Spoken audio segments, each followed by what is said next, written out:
Hi everyone, and welcome to another ModellingSeb video and a second part in this Recaptured T-34 series, where today I will be talking all about oil paint and enamels. But first of all, I need to prepare the model for the varnish. This just means taking off any loose sub-assemblies such as the wheels, turret, and of course the tracks. Following this, I use VMS satin varnish all over the whole model. This is the first time I'm using this varnish after having it recommended to me by a friend of mine, and I must say it's actually quite good. Although it needs to be applied in a thick, even wet coat, which is a bit hard to get right the first time around. Now you have to give it some time to dry, which allows me to go over all the oil paints. When choosing to paint with oils, you need to ask yourself 3 questions. What is the purpose, what type of oil paint should I use, and the colour? First off, the purpose. Let's say I wanted to make a pinwash. For this, I would either make my own or use a pre-made version like this ammo one here. With pinwashes specifically, I prefer to use the pre-mixed versions. If you were to however make colour modulations, you would use oils out of the tub. Here you have 2 options, either artist oils or specialist modelling oils. These are usually quite similar, but I much rather using artist oils. The main difference is the appearance when they are dried. However, this can all be changed with a top varnish coat. Now, when looking at the colour, I would not use either of these blue tones on a green vehicle for colour modulations. They would fit much better on a Panzer Grey. Similarly, when looking at pre-mixed colours for pinwashes, there is a large variety with most firms having their own version. Here I'll be using the Africa Corps one due to having a slightly green hue to it. So with having my main oils picked out, it's time to start. I specifically chose these 3 green colours since they will allow me to achieve a nice colour modulation. These effectively work as a highlight, a mid-tone and a shadow. To use these oil paints, I have to first drain them of the excess oil that is found inside the tub. This is the main difference between artist oil paint and model-specific oil paints. The ammo oil brushes have much less oil in them, which means I can apply them straight out the bottle. However, with these artist oils, you need to let them drain out for at least 12 hours. I usually leave mine for a little over a day. If you don't do this, you risk them not being able to dry up completely. This means I could theoretically still manipulate them a long time after application. Also, this could result in a strange change in colour over time. With these now drained of the excess oil, it's time to apply them onto the model. I start off with both the mid-tone and the highlight. Using this, I apply them randomly across the side of the turret as small dots. This will allow me to streak them downwards. When streaking oil paints, or whenever you want to do any colour modulation with them, you have to keep in mind gravity. This means that you blend them in vertically, going from the highest to lowest point. These 2 paints together begin to form a filter, dulling down the excessive post shading applied last episode. This is actually why the post shade was made up of 5 different layers, so that with extra oil modulation I'll be able to create a more visibly appealing model. Now the second round of highlights, I applied them onto a few areas to make them stand out a bit more. The issue with monotone camo schemes like this one is that they become very boring. This means you have to put in that little bit more work to make them actually look good. A couple areas like these vision side ports being a different colour only adds to this. A shadow is added to the lowest portion of the turret, further increasing visual interest, but it also works as a shadow, giving more logic to the model itself. Normally it would be lightly dampened with white spirit, however in this case I just use a dry brush and blend it in that way. This means a lot more of the paint is being blended in rather than removed. This means that the shadow becomes very visible in the end. Now getting back to the highlight, I add some more towards the top of the turret, only using the lightest tone. This pale green is used to simulate light as if the sun was shining onto the tank. This is then followed by me applying buff. A buff oil paint is a dust tan colour. This means it is perfect for laying the groundworks for the dust added later on. Since this model is meant to be of a tank in urban combat in Estonia, it makes a lot more sense for the whole vehicle to be dusty. So I can use this as a map to plan what I want to add later with enamels in the upcoming episodes. Again, this was dragged down in a vertical motion as if the dust was falling off the vehicle or as if it was being washed down slightly by a light shower. The flat top of the turret is very interesting as a testbed for colour modulation. Normally when people post shade their models, they will take some acrylic paint and paint the smaller details such as bolts, or here the periscopes, and other such details with a lighter colour. I don't usually do this when I post shade, and in actuality this is one of the first times I tried this, but I do think the results are quite good. Like with these side vision ports, the slight change in colour between the main body of the tank and these small details provides a much better base to work with. This could indicate that the periscopes would change or simply add a little bit more detail that would wow an IPMS judge. It's little details such as these that work wonders when trying to enter a model into a competition, as the more little things the judge has to look at, the better. Clearly separating the gun mantlet from the gun itself is probably the best way in which to make the model look better. I not only apply a highlight onto the top of the barrel, but also add some dark green oil paint to the underside, making it appear as if it was affected by the sunlight.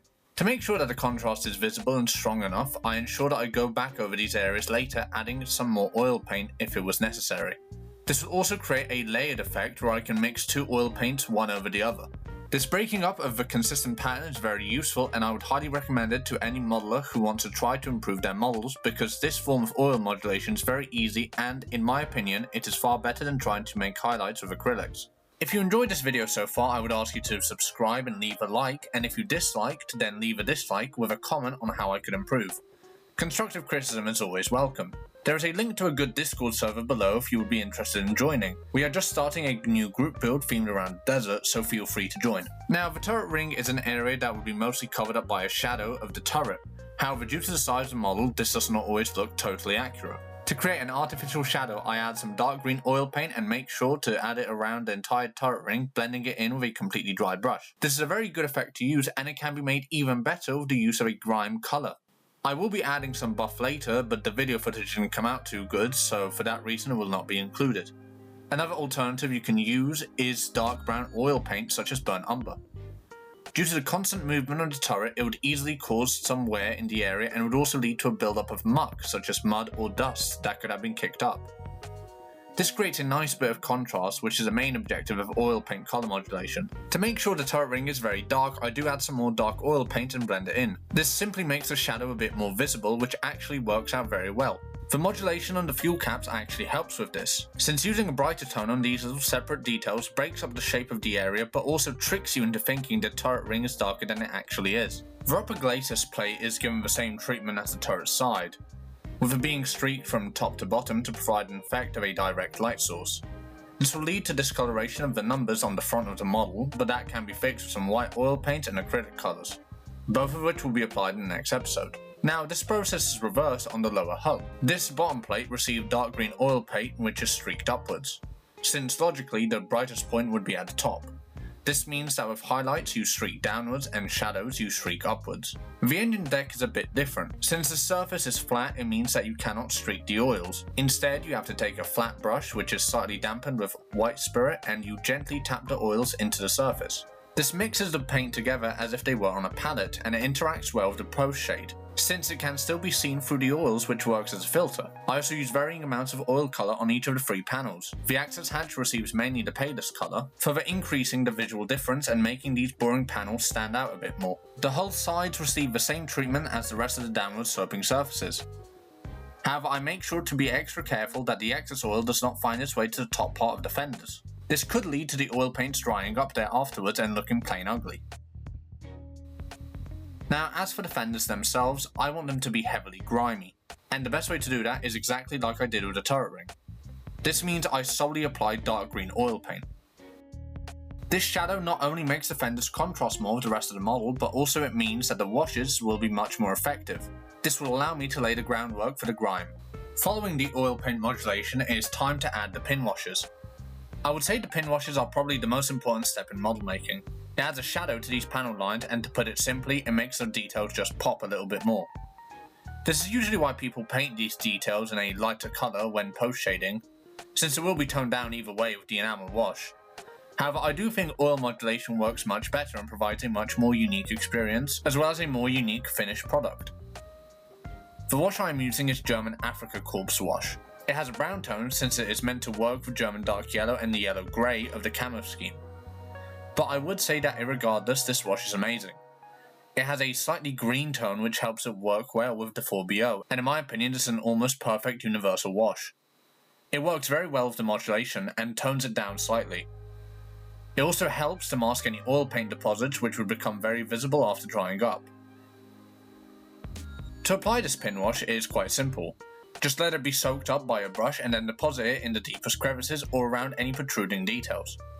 To clean up, all you need is the same brush that you applied the pin wash with in the first place. This means you slightly dampen the brush in white spirit and remove any excess. There are some specialist tools you can use. I know Gunze makes a pin wash remover, which is a little sponge on the end of a stick, which is good but is really unnecessary, and I wouldn't recommend buying it. I was given it for free from a model shop since the owner told me they weren't selling very well. To be honest, it's a gimmick that every modeler will have an alternative to. Like I mentioned before with the fenders, the dark green oil paint was used to help increase the contrast with the pin wash. It is applied thickly, almost flooding the whole surface of the fender. This is important since it means that after the excess is removed, it allows for the paint to dry up and have a heavy tint of grime to it. Like I did before, I remove any excess, however there is still much more of the pin wash left as compared to the other areas of the tank. This is mainly because the fenders have a lot more protruding details rather than having them be sunk in.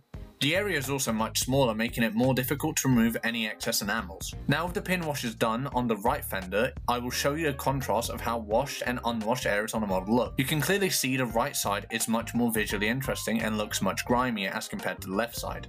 Similarly, when looking at the turret and the periscopes, it can become clear that the color modulation was successful. It now provides more interesting color contrast, especially on the small, what I suppose is a pistol port on the original turret hatch. I think this can be used as proof that color modulation with oil paint is really effective. The turret has many details where the pin wash can be applied, to which the majority of them being weld lines. These welds will be eventually chipped to their natural silver color since they do not rust, which means I do make sure that the amount applied is a little bit thicker, since I do need to make it not only contrast with the base color but also the silver chipping. The welds on this kit are quite nice, but if I were to make it again, meaning that instead of saving a shelf green I decide to build it, I would have replaced them with epoxy welds since plastic does have some kinks to it. The pin washes will add some more contrast to the oils, if you look at them afterwards since they act like borders. I use two types of wheels on the vehicle since they are a bit more interesting. It does add to the story of the T-34 having its wheels replaced since an original 1941 model would only have the rubber ones. This means that I actually had to salvage these from an Academy T-34-76 kit, but that's okay since that model came with a full assortment of all different types of wheels. That actually gave me an interesting idea for that model, but you will have to wait and see when I make it. To clearly separate the age for the wheels, I did treat them differently with oil colours, but I also treated them differently during the post shade. I did not apply the lightest post shade tones to the old rubber wheels, but I did add it to the steel ones. The pin wash works a bit more like a heavy filter here, but it should help with the wheels being mostly covered up with mud and dust afterwards. To get these wheels fully out of the way in this episode, I decided to paint their details. But first, I need to prepare my wet palette. When working with acrylics, you need to always have one of these. They make your acrylics not dry up as fast since they are constantly being hydrated. To make mine, I use an old packaging from a set of diorama bushes. The sponge at the bottom will hold the water and I use a non-stick baking sheet of paper at the top. Using an old Stanley blade, I squeegee it into place. A mix of rubber grey from grey black and off-white, all of these being Vallejo colours which in my opinion are the best for acrylic brush painting. At least within a reasonable sense. You can spend much more if you want some fancy acrylics, but these ones do the job just fine. The rubber is painted making sure not to go over the lip of the wheel, but if this does happen it is quite easy to fix. Take your brush and immediately wet it in water and don't let the acrylics dry up. With this you can just remove any mistakes as long as the paint is still wet. I used oily steel for the metal road wheels since they would constantly be polished due to their constant movement against the tracks. Now all I need to do is place these back on the model and call it a day. The next video will be mainly about chipping but also about painting the big wooden side box, which should be quite interesting. I am sorry about the week-long delay on this video. There were some issues with OneDrive deleting all my Premiere Pro projects, which meant I had to re-edit this whole video as well as any other backup ones I had, and that was just a massive pain. But aside from that, I want to thank you all so much for watching, and especially if you made it this far. It means so much to me. As of recording this, I am only about 10 subs away from 200, so I would really appreciate it if you decide to help me reach that. Anyways, till next time, and I hope you enjoyed these final photos. Happy modelling and goodbye.